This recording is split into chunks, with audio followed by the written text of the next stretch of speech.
Throughout the New South Wales Breeders' Challenge, we've had a number of Queenslanders making the trip south. The latest to join the queue after Shedden Price, Darren McCall, is Shawn Grimsey, and I caught up with Shawn after his commitment to Club and Angle today. Well, Shawn, good to catch up with you. You haven't been here for 5 years. Looking forward to a Saturday night. Yeah, for sure. Draw wasn't great, but we'll still have a crack. We certainly gave you the visitors' draw as far as Teddy Disco is concerned. Out wide and up against a couple of smart ones in My Ultimate Byron and Mahomes. Yeah, that's it. Obviously they look the hardest two to beat. Pete's horse drawn, I think he's 7 Mahomes, so he's not much better off than us. And yeah, Ultimate Byron got his usual one early. But in saying that, Shawn, Teddy Disco has been a versatile performer. He can adapt to any situation. 23 starts for 12 wins and 5 placings. Yeah, that's right. He's sat parked. He's come off cover and he's led in one. So he's got a bit of gate speed as well. He's a pretty good driving horse. So yeah, Nathan's got options. Yeah, Nathan Dawson to take the drive once again. What is his best racing pattern? If we sit behind the leader and they run 26, we'll be real happy. But that's not going to happen. So I don't know. It's just versatile. So however the race pans out, Nathan can adapt and do what he wants to do, and he'll keep giving at the finish. Yeah, Teddy Disco was named, Shawn, by your daughter Georgia because of her idol in rugby league, James Tedesco. Yeah, she's a big James Tedesco fan, and she come up with Teddy Disco. So at the time, Dad wasn't too fussed on the name, but he quite likes it now.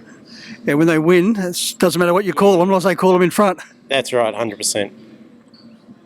Also involved in the harness racing side of it was your father, Barry, who's bred some very nice horses. Yeah, he's bred a few handy ones along the way. This will be the best of them that he's bred. So, yeah, but no, he goes all right.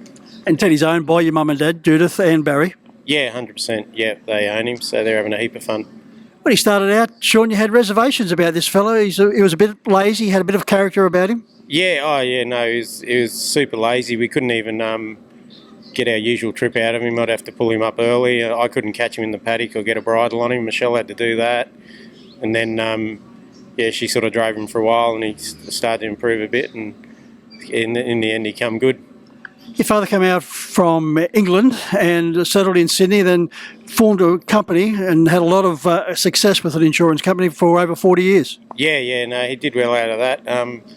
They were in Blacktown there at one stage, so he did the insurance thing, but he's pretty well retired now.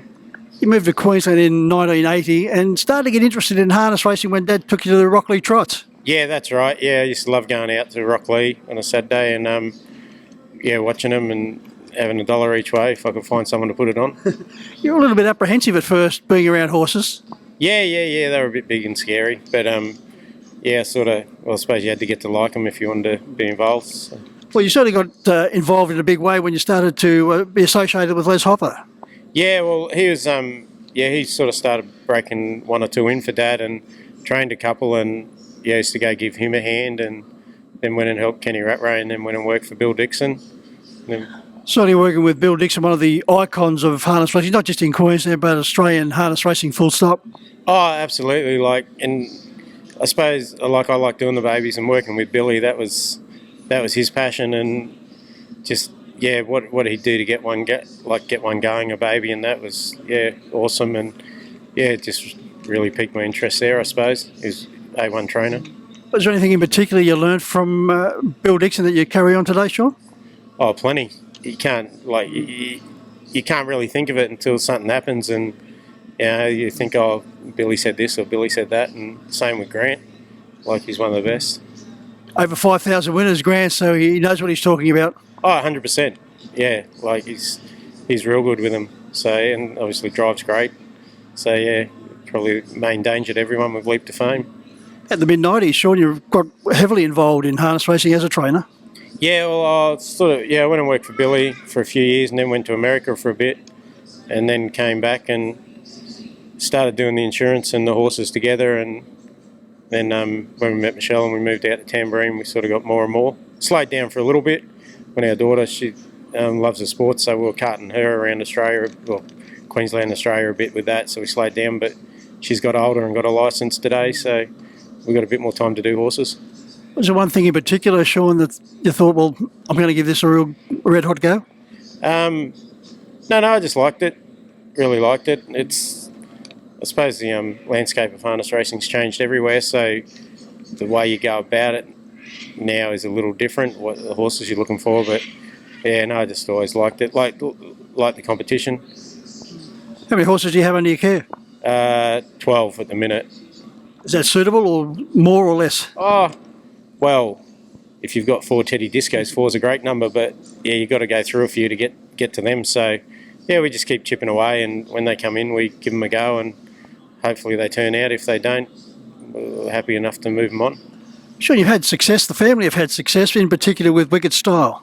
Yeah, he was a fantastic horse. Like Michelle and Dad argue over who picked him out. I don't really care, but I was having a beer at the time. But they got him for $4,000, and yeah, he was very sad that he broke down when he did. Like, we were coming down for the Chariots the year Chris and me won it. So I highly unlikely we would have beat him, but I think we really could have stretched a few of the others out. So yeah, he was a fantastic horse.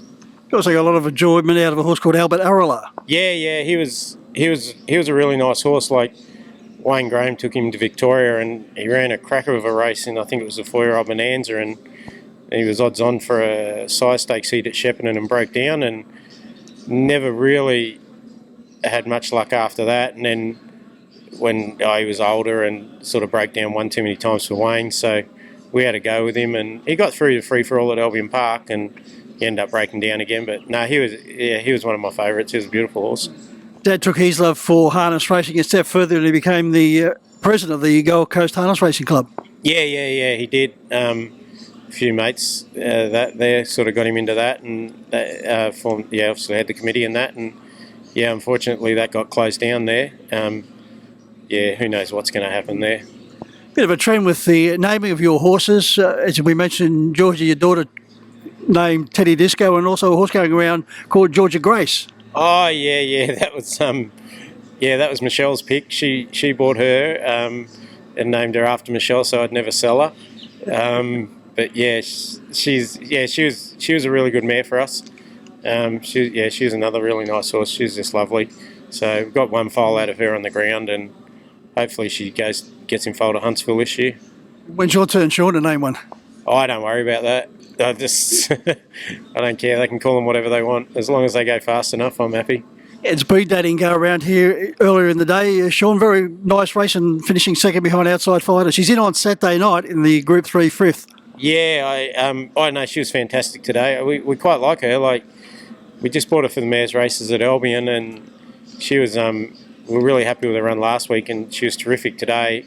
Saturday night, I can't think of all the ones that are in there, but I know Town Echo and Braveview Kelly, and we raced against Town Echo and the Golden Girl with Rubies for Tash, so I'd be pretty happy with myself if speed dating turned out as good as Rubies for Tash. But yeah, I don't know, we're on the fence, so if we can run fifth, that'll be a big enough check for us.